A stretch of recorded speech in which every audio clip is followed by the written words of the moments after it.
করা হতো, সেগুলো নিয়ে আমি ব্যাপক সরব ছিলাম। একুশের চোখে অনেকগুলো খুব হাস্যকর সব বিষয় নিয়ে আমি এই মাজারে যেগুলো হতো এগুলো নিয়ে কাজ করেছি। যাই হোক, ল্যাংটার মাজার, টাইগার বাবা, দড়ি বাবা, নানান বাবা টাবাদের নিয়ে আমি কাজ করেছি, বিড়ি বাবা। তো আমি চরমনের এই বিষয়গুলো নিয়েও বেশ সরব ছিলাম অনেক আগে থেকে। আজ থেকে প্রায় 3-4 মাস আগে জামাতের যে কোনো অনেক ঊর্ধ্বতন একজনের সাথে আমার সাক্ষাৎ হয়েছিল। তিনাকে আমি বলেছিলাম ওই সময় যে দেখেন, আপনারা এই লোকটার সাথে যে জোট করছেন, এই লোকটা কিন্তু খুবই ঝুঁকিপূর্ণ। তো ওনাকে আমি ঝুঁকিপূর্ণ যে কারণে বলেছিলাম সেটা হচ্ছে যে 2016 অথবা 17 ওই সময়ের দিকে, আমি সালটা ভুল করতে পারি, তারেক রহমানের সাথে এই চরমোনাই পীর সাহেবের মালয়েশিয়াতে একটা বৈঠক হওয়ার কথা ছিল, এবং সেই বৈঠকটার ঠিক একদিন আগে তারেক রহমান বা বিএনপির পক্ষ থেকে সেটা ক্যান্সেল করা হয়েছিল। কারণ তারেক রহমানকে জানানো হয়েছিল যে এই চরমোনাই পীর সাহেবের সাথে যেই প্রতিনিধি দল ঢাকা থেকে আসছেন তার সাথে সেখানে রয়ের কিছু লোকজন আছেন। তো তিনার নিরাপত্তার কথা চিন্তা করে ঠিক একদিন আগে সেই বৈঠকটা বাতিল করা হয়। তো আমি তারপর থেকে ধরেন তাদের ব্যাপারে খুব সাবধান, এবং গত 15 বছরের আপনি চরমোনাইয়ের যে অবস্থাটা যদি দেখেন, জামাত ইসলাম সহ হেফাজতের অনেক নেতাদের উপর অনেক নির্যাতন অত্যাচার এগুলো হয়েছে, কিন্তু চরমোনাই এই পীর সাহেবের এদের উপরে কোনো সমস্যা হয়নি, এরা দাপিয়ে বেরিয়েছে। মাঝখানের একটা সময় তো আপনার এই যে মাহফিল টাফিল, যে সময়টাতে মিজানুর রহমান আজহারিকেও দেশ থেকে বের করে দেওয়া হলো এই চরমোনাই পীর সাহেবের। আমি সিআইডির একজন অফিসারের কাছে শুনেছি, এটা 2024 যে ঘটনা, এটার আগে, তখন তিনি বলেছিলেন যে ভাই, আপনি কি জানেন যে এই যে আলেমদের যাদেরকে জেলখানায় নেওয়া হয়, এই যে মিজানুর রহমান আজহারির যেই বাংলাদেশে থাকতে না দেওয়া, এটার পেছনে সবচাইতে বেশি কলকাঠি নাড়ছে কারা? এই যে ইসলামী আন্দোলন, যে চরমোনাইয়ের যেসব ওই যে হাফিজুর রহমান কুয়াকাটা, তারপরে তার ভাই, এগুলো তো এরা বহু আগে থেকেই ভণ্ড। এবং সবচাইতে বড় যে স্পর্শকাতর বিষয় সেটা হচ্ছে যে ভারতের সাথে তাদের যে সংযোগের অভিযোগ আছে সেটা অনেক গুরুত্বপূর্ণ বিষয়। তো এই কারণে তাদের ব্যাপারে আমি জামাতকে তখন সতর্ক করেছিলাম যে দেখেন, আপনারা এই কাজটা করেন না। তখন তারা একটা উত্তর দিয়েছিল যে ইসলামী অন্য জামাত ইসলামের বাইরে যে দলগুলো আছে তাদের মধ্যে এই ইসলামী আন্দোলনের একমাত্র তাদের সারা দেশব্যাপী বেশ কিছু মাদ্রাসা আছে এবং তাদের সাংগঠনিক কিছু কার্যক্রম আছে, যে কারণে তারা চায়। আর আরেকটা কথা বলেছিলেন যে এটাই একমাত্র দল যেটা কিনা সবসময় এই খুব নোংরা ভাষায় কটাক্ষ করে এবং আজে বাজে কথাবার্তা বলে, তো কিছু খানাপিনা দিয়ে এদেরকে পাশে বসায় রাখা আর কি। অনেকটা এইরকম জামাতের একটা পলিসি ছিল। তো ওই দিন আমি ওই নেতাকে বলেছিলাম যে এরা কিন্তু, আপনারা যদি ক্ষমতায় যান, মনে করেন তাদেরকে 30টা আসন দিলেন বা 50টা আসন দিলেন, ওই সময় তারা বোধহয়, আমার যতটুকু মনে আছে, 100 আসন চাচ্ছিল। তো আমি তাকে বলেছিলাম যে আপনারা তাদেরকে যদি নাকি 30, 40, 50 বা যে কটা আসনই দেন, তো সেই আসনগুলো তো মূলত তাদের আসন না, সেই আসনগুলো হচ্ছে এই জামাতের লোকজন, তারা তাদেরকে আসন দিলে জামাতের প্রার্থী সেখানে বসে যাবেন, বসে গিয়ে তাদের পক্ষে ভোট করবেন, অর্থাৎ জামাতের ভোটগুলোই চরমোনাই পাবে তখন।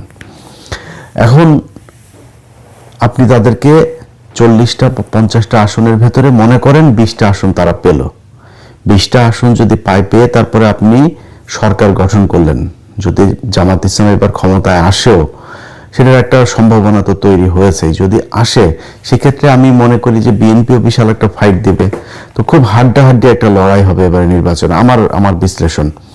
তো যদি এরকম হয় যে জামাত ইসলাম ধরেন 160টা পেল বা 155টা পেল বা 170টা পেল, বিএনপি ধরেন 130টা পেল, বা মানে আমি সাপোজ একটা কথা বলছি, এখন এই চরমোনাইকে যদি 20টা দেওয়া হয়, তার মানে ম্যাজিক ফিগার তো হচ্ছে 151, 151 আপনাকে পেতেই হবে।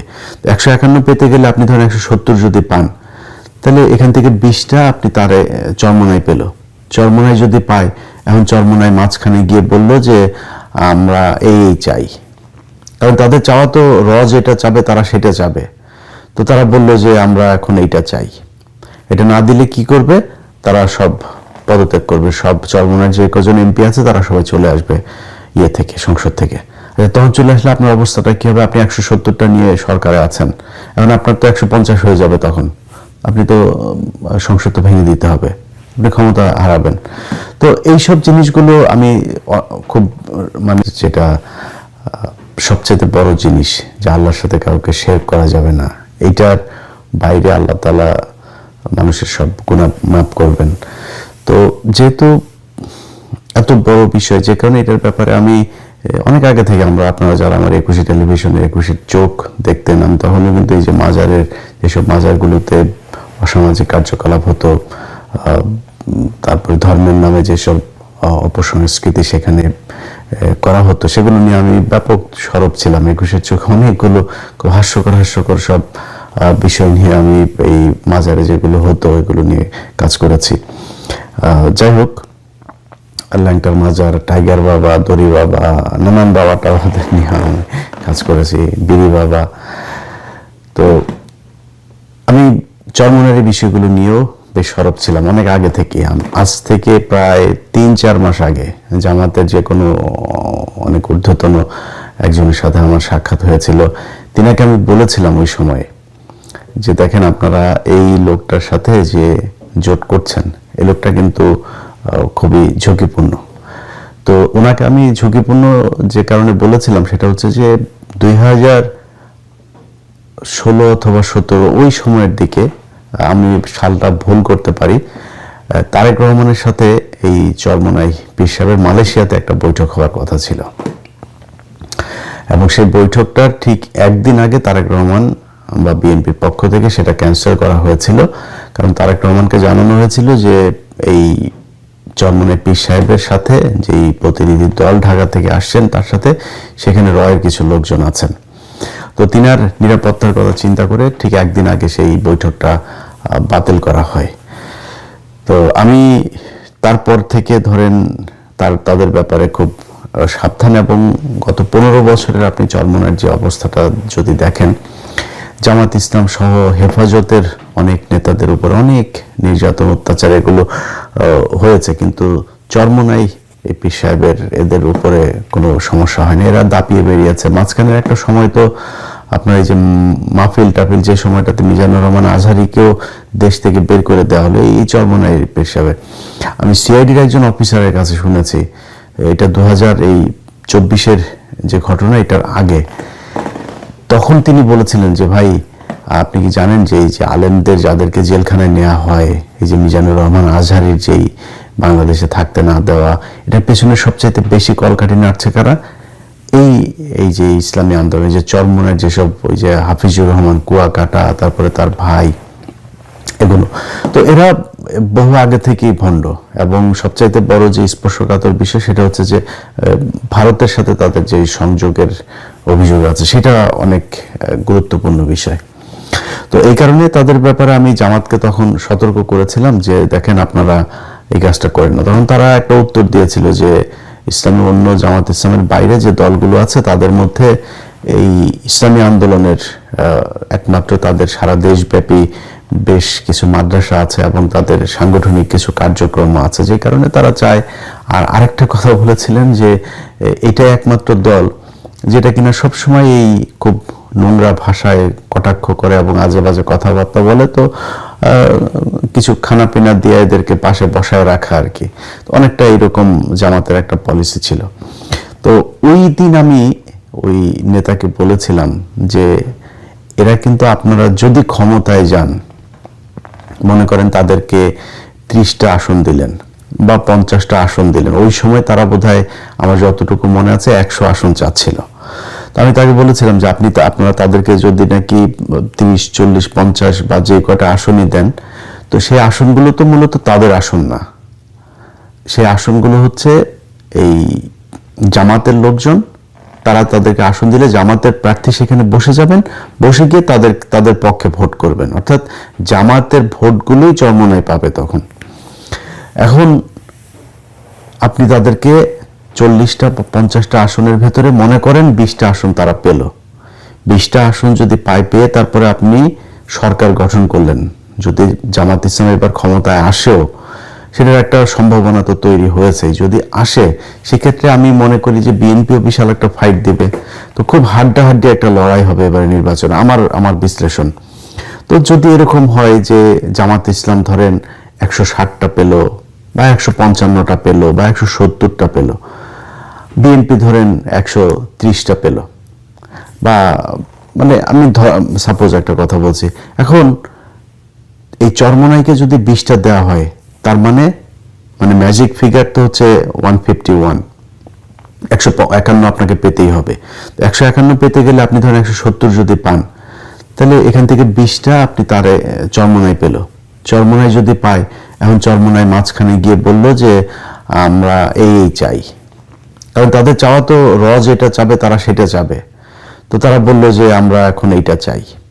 এটা না দিলে কি করবে, তারা সব পদত্যাগ করবে, সব চরমোনাইয়ের যে কজন এমপি আছে তারা সবাই চলে আসবে থেকে, সংসদ থেকে। তখন চলে আসলে আপনার অবস্থাটা কি হবে? আপনি 170টা নিয়ে সরকারে আছেন, এখন আপনার তো 150 হয়ে যাবে, তখন আপনি তো সংসদ তো ভেঙে দিতে হবে, আপনি ক্ষমতা হারাবেন। তো এইসব জিনিসগুলো আমি খুব এইভাবে বলেছিলাম ওই সময়তেই। বলার পরে তারা বলেছিল ঠিক আছে দেখা যাক কি হয়। তো কি হয় সেটা নির্বাচনের আগে যে হয়েছে, এটা আমি মনে করি জামাত ইসলামের জন্য অনেক বড় একটা পাওয়া। এখানে এই জোটটা ভাঙার পরে চরমোনাইয়ের পক্ষ থেকে একটা সংবাদ সম্মেলন করা হয়েছে। এটা নিয়ে এখনো কথা বলার মতো সময় আসে নাই, তারপরেও আপনাদেরকে একটু জানিয়ে রাখি। ডাক্তার শফিকুর রহমান একটা কথা বলেছেন যে তারেক রহমানের সাথে যেদিন তাদের দেখা হলো খালেদা জিয়া মারা যাওয়ার পরে, যে আমরা নির্বাচনের পরে সরকার গঠনের আগে আরেকবার বসবো। আর চরমোনাই তাদের সংবাদ সম্মেলনে বলেছেন যে এটা একটা পাতানো নির্বাচন, সিলেক্টেড, এটা ইলেক্টেড হচ্ছে না, এখানে সিলেকশন হচ্ছে। কারণ কি? কারণ হচ্ছে এরা মিলেমিশে তারপরে করবে। এই কথাটা আজকে যারা আমার ভিডিওটা দেখবেন তারা মনে রাখেন। খুব সমূহ সম্ভাবনা আছে, মাঠে বিশাল তোড়জোড়, বিএনপি জামাতের মধ্যে ব্যাপক বিরোধী একটা ভাব। কিছু কিছু মানুষ তো আছে প্যাচ লাগানোর তালেই আছে, বিএনপি জামাতের মধ্যে একটা বিশাল দ্বন্দ্ব তৈরি করা, আওয়ামী লীগ বিএনপির মতো অবস্থা তৈরি করা, এরা তো আছে। কিন্তু একটা শ্রেণী নির্বাচন করলে তো ভাই একই দলের মানুষও তো নির্বাচনে প্রতিদ্বন্দ্বিতা করলে তারা একজন আরেকজনের বিরুদ্ধে তুমুল বিরোধিতা করে, সেটা তো আছে, থাকবে, কোনো সমস্যা নেই। কিন্তু একটা সমূহ সম্ভাবনা আছে বিএনপি অথবা জামাত যারাই ক্ষমতায় যাক, একক সংখ্যাগরিষ্ঠতা পাক, যদি পায় তাহলে সরকার গঠন হবে দুই দল মিলে। দুই দল না, এই দলের সাথে জোটে কিছু আছে, এই দলের সাথে জোটে আছে, বাট মূল তো এবার খেলা তো হচ্ছে জামাত আর বিএনপির মধ্যে। এই দুই দলই সরকারে থাকবে, আমি যতটুকু এই দিক ওই দিক থেকে নানানভাবে জেনেছি আর কি। এটা হওয়ার একটা সম্ভাবনা আছে। অতএব এত এই চরমোনাইয়ের যে আপনার সংবাদ সম্মেলনে যে কথাটা বলেছে যে বিএনপি আর জামাত মিলেমিশে ইলেকশন না সিলেকশন করছে, এটা কিন্তু ভ্যালিড একটা পয়েন্ট আছে। এটা চরমোনাই কোনোভাবেই চায় না। এবং চরমোনাই যখন দেখেছে যে না, চরমোনাইকে তো এখানে ঢোকানোর একটা উদ্দেশ্য আছে, সেই উদ্দেশ্যটা বাস্তবায়ন হচ্ছে না, তখন তারা চিন্তা করেছে যে না, এদের সাথে থাকা যাবে না, আগে থেকেই সরে যেতে হবে। এখন এখানে একটা কথা বলেছে চরমোনাই পীর সাহেব, বক্তব্যটা আপনাদের একটু শুনাইলে বোধহয় ভালো হয়, একটু শুনে নেন তিনি কি বলেছেন। 145টা সিটে আমাদের এ গ্রেড, আমাদের এই গ্রেডে আছে 143টা সিট, 143 আসনে এ গ্রেড। এ গ্রেডটা কি আজ পর্যন্ত আমি জানি না, যে এ গ্রেড মানেটা কি। এ গ্রেড এটা তো বলতে পারে নাই, কিন্তু এই এ গ্রেড হোক আর গ্রেড হোক, যেটা এটা কি জিনিসটা কি আসলে, এটা ওনারা জিজ্ঞেস করেন বা গ্রেড বানান করতে বলেন ইংলিশে, আমার বিশ্বাস পারবে না। কিন্তু এটা যে বললেন, ধরেন এ গ্রেড মানে এটা কি বুঝায়, কি একটা জিনিসের গুণগত মানের ক্ষেত্রে বুঝায়, এই গ্রেড বুঝায়, গ্রেড দিয়ে উনি নির্বাচনের মাঠের এটারে ওনার প্রার্থীদেরকে কি বুঝাইতে চেয়েছেন আমি জানি না। নির্বাচনে তো আপনাকে কত ভোট পাবেন সেটা বিষয়, আপনার গ্রেড কি, মানে প্রার্থী এত দামি দামি প্রার্থী, নোবেল বিজয়ী ইউনুস টিনুস এই টাইপের প্রার্থী তো আপনাদের নাই। এ গ্রেড মানেটা কি এটা আল্লাহ জানেন। যে 143 আসন, এ গ্রেড তো আছে এখনো তো আছে, কোনো সমস্যা নেই তো, এটা তো পাবেন আপনারা। 143 আসনে যেহেতু এ গ্রেড পাবো, বিসি গ্রেডও আছে বলে, বলেছেন ওনার বক্তব্যে।